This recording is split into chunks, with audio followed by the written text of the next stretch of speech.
rescue untuk penanggulangan kebencanaan. Artinya ini berarti menambah potensi relawan, komunitas relawan kemanusiaan dalam hal ini bergerak di dalam kebencanaan. Saya sampaikan bahwa yang terdata di kami pun ya yang lebih dari 70 mungkin ke 80 ini kan bagian dari potensi wilayah Kabupaten Karawang untuk relawan ini menjadi satu sinergi dengan pemerintah, dalam hal ini BPBD, kaitannya dengan penanganan ataupun penanggulangan kebencanaan, baik ketika pra kebencanaan, darurat kebencanaan maupun pasca kebencanaan.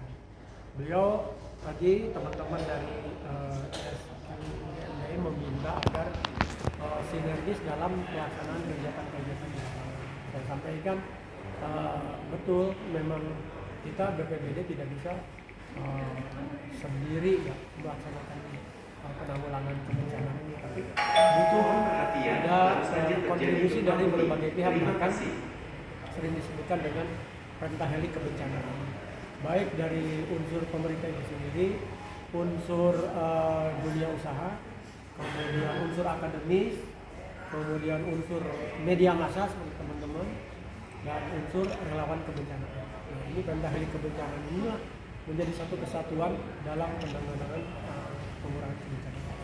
Nah tadi kan mereka sendiri kan selaku baru ya, relawan baru di BPBD, tentunya butuh pelatihan dan pelatihan dari BPBD agar siap atau tanggap bencana. Nah, untuk kedepannya dari BPBD sendiri dengan GMB akan melakukan program apa, Pak? Ya ini yang akan kita coba dikomunikasikan lah dengan teman-teman bidang yang lain. Apa ada kegiatan semacam itu menyangkut seperti itu, gitu kan. Yang jelas hal baik yang mereka tawarkan tentunya ini bagian dari proses untuk saling berkoordinasi, berkolaborasi dalam hal peningkatan penanganan kebencanaan ke depannya. Saya juga berharap teman-teman yang tadi rescue ya syukur kalau memang sudah memiliki kecakapan pribadi lah, dalam arti secara internal mereka sudah melakukan kegiatan-kegiatan pelatihan secara internal.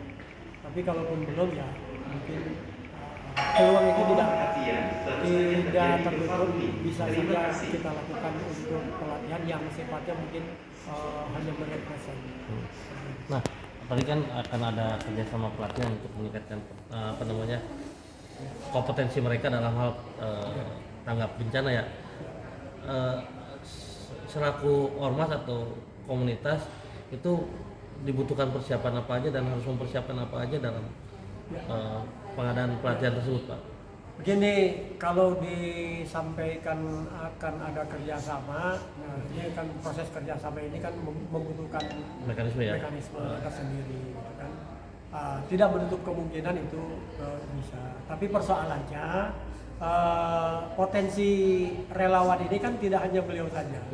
Jadi kalau tadi saya sampaikan ada sudah tercatat di kami 80 orang, berarti kan kita tidak mungkin memprioritaskan salah satu. Berarti kan kita juga harus adil terhadap yang lain. Walaupun ada kegiatan semacam ini, entah itu sifatnya perwakilan dari beberapa relawan gitu kan, sehingga yang sudah mahir, sehingga tidak terkesan hanya kerjasama dalam satu relawan. Karena memang relawan yang ada di Kabupaten Karawang semuanya harus terayun seperti itu. Jadi pelatihnya bukan kita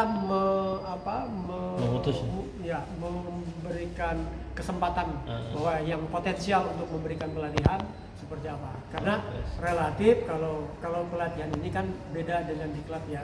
Kita pelatihan mungkin hanya merefresh kegiatan-kegiatan yang sifatnya dasar-dasar seperti itu. Jadi makanya ini butuh waktu, butuh ini karena memang perlu yang harus dikomunikasikan dengan yang lain. Berkaitan dengan siapa tidak hanya saja potensi ini hanya tadi teman rescue dari GMB, Tapi ada potensi-potensi lain pun yang harus kita ayomi bersama seperti itu. Ya mungkin ya. Tadi lah paling tidak gitu kan betul bahwa yang tercatat di kami ini kan komunitas ya. Jadi masyarakat yang secara sukarela perorangan seperti itu, ya komunitas sudah banyak lah di wilayah masing-masing ya. Silakan bergabung dulu lah dengan komunitas masing-masing. Jadi kami tidak seakan-akan perorangan ada langsung ke kita gitu kan. Ya kita juga berjenjang gitu kan supaya apa? Supaya memudahkan koordinasi. Jadi alangkah baiknya kalau yang perorangan